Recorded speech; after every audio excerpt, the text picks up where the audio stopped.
Hey friends, welcome back to another episode of the Careers of Millennials podcast. My name is Andrew Toh and I'm the host of this podcast. I'd like to share with you a little history about how I started this podcast, why I started it, and what can we expect going forward.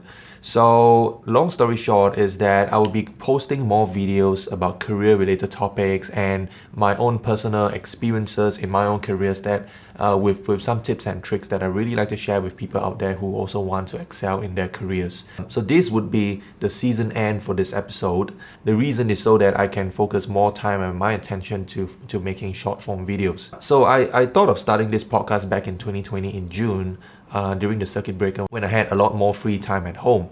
And originally the idea was that I really wanted to do a sit down conversation style with like multiple cameras and it's it's like the kind of TV shows that you see on TV and you had like a host talking to another person. One of the shows that really impacted me and inspired me to start my podcast is the Impact Theory series by Tom Bilyeu. So early last year, I came across his channel and I saw this really nice setup that he had right in the studio where they had multiple camera angles, and that was the kind of podcast, more of like a showcast that I really want to sit down with someone and just go into deep enlightening conversations about their careers, right? And I wanted to talk to people who have been in many different industries just to find out what is it like working in there. Because I can't be there myself. I can't be an engineer, I can't be a teacher, I can't be working in the aerospace industry. Therefore, I think the next best way is to talk to them, right? Just to find out what is it like working there. So I'm a fairly curious person. I just like to find out what is it. And so I started this interview series by inviting my friends and the people that I know. And I'm very grateful that they have accepted it. But the favorite part of my podcast was actually in the pre-production phase where I reached out to the people that I know and I pitched them the other that, hey, I really want to get you onto my podcast, right? And I want to interview you about this topic. And it's really exciting when they finally say, yes, I would help you and I would want to have, I would be happy to do a podcast episode with you.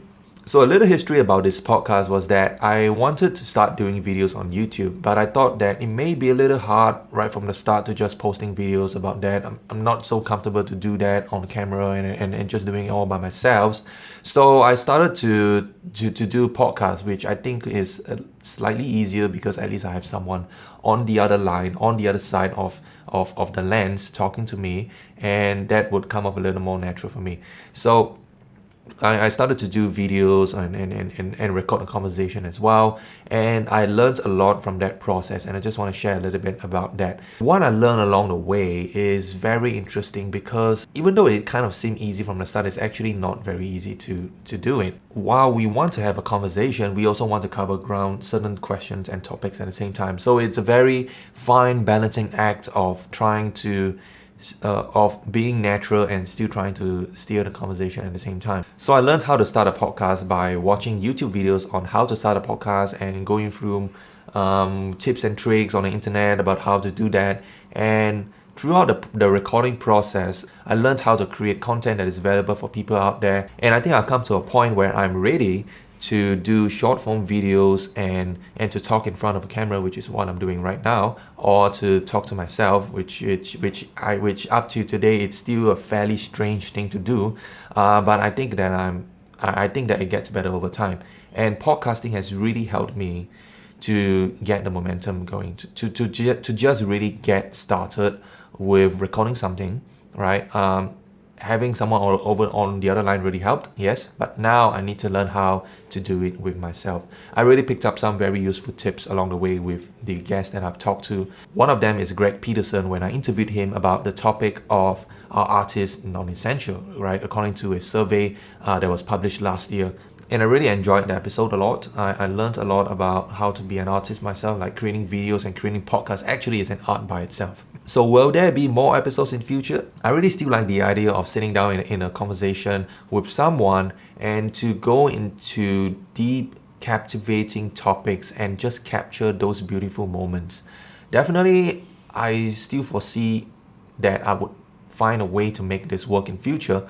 But for now, in this time, I'll probably try to make it work in my new home when I finally get a place of my own, in my living room or something like that, and set up nice chairs and just to create kind of vibe that makes people that I can really make my guests feel really comfortable. And one of the main reasons why I really like to do that in person is because doing a conversation virtually is quite difficult, and it's kind of a different feel to compared to doing it in person. It's still possible, as I've seen in Tom Bilyeu's Impact Theory show, where during the lockdown, he had some episodes where he interviewed his guests over Zoom or over Skype.